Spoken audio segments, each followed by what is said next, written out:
Revision everything में एक बार फिर से आप लोगों का बहुत बहुत स्वागत है। तो कैसे हैं आप लोग? आई होप आप सब बहुत ही अच्छे होंगे। देखिए, इसके पहले पॉलिटी में हमने लोकसभा को भी पढ़ लिया है, राज्यसभा को भी पढ़ लिया है। तो आज यहाँ पे हम दोनों की तुलना करके देखेंगे कि कहाँ पे क्या चीज़ें होती हैं। ठीक है, तो इधर साइड में है हमारा राज्यसभा और इधर साइड में हमारा लोकसभा। सबसे पहला अंतर तो यही है कि जो राज्यसभा है वो अनुच्छेद 80 में है और जो लोकसभा है वो अनुच्छेद 81 में है। ठीक है, तो जो पहली तुलना है वो है कि जो राज्यसभा है वो विघटित नहीं हो सकती, लेकिन जो लोकसभा है वो विघटित हो जाएगी।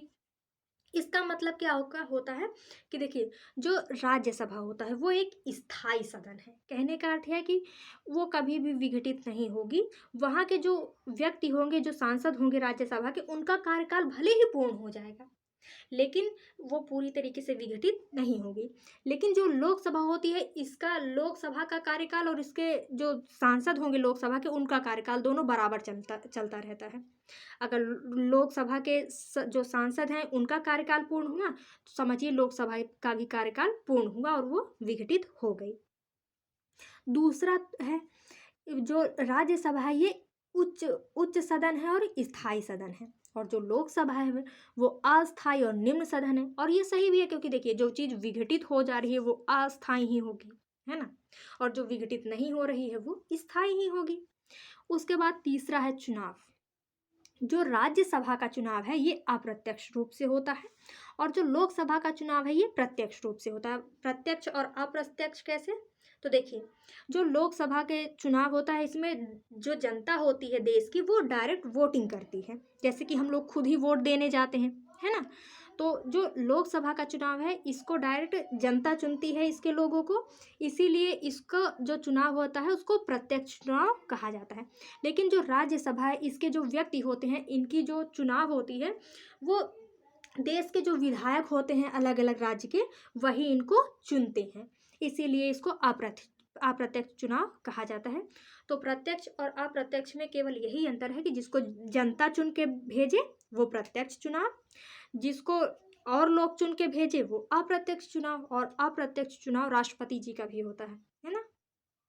फिर उसके बाद अगला अंतर है या अगला तुलना है कि जो राज्यसभा है इसको शिक्षित या वृद्धों का सदन कहते हैं, और जो लोकसभा है इसको जनता का सदन या युवाओं का सदन कहते हैं। अब ऐसा क्यों कहा जाता है?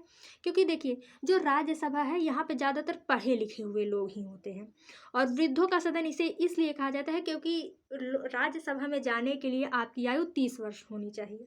हालांकि 30 वर्ष में कोई भी व्यक्ति वृद्ध नहीं हो जाता है, लेकिन ज़रूरी थोड़ी ना कि 30 वर्ष आप पूरे हुए तो डायरेक्ट राज्यसभा में पहुंच गए, और इसीलिए इसको वृद्धों का सदन कहा जाता है।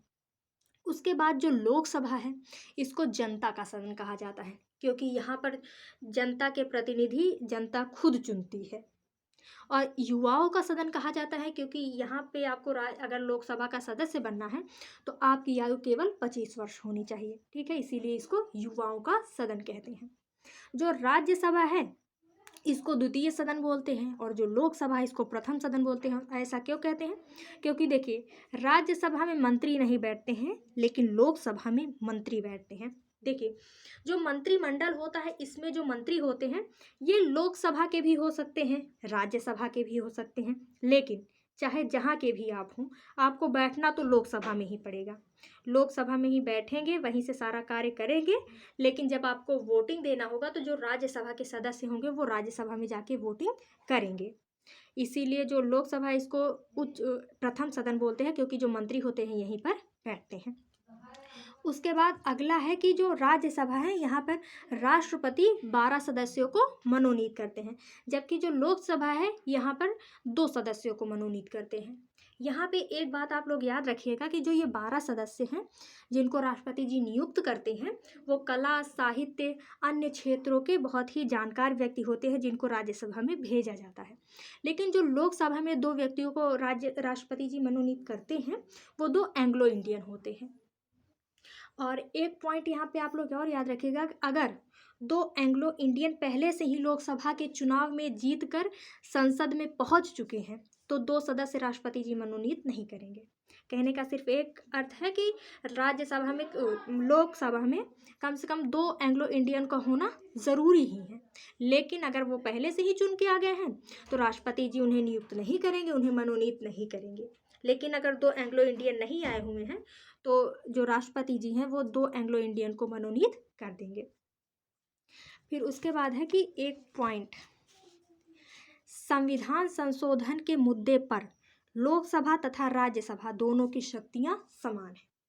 इसके पहले जब हम लोकसभा और राज्यसभा पढ़ रहे थे तो वहाँ पे हमने आपको बताया था कि जो धन विधेयक होता है इस पे ज़्यादा जो शक्ति होती है वो लोकसभा के पास होती है। जो राज्यसभा है वो धन विधेयक को 14 दिन से ज़्यादा अपने पास नहीं रख सकता, और अगर उसने पारित नहीं किया तो वो अपने आप पारित मान लिया जाएगा। ठीक है। उसके अलावा जो अखिल भारतीय सेवा होती है इस पे केवल जो अखिल भारतीय सेवा होती है इसका सृजन केवल राज्यसभा कर सकता है ना।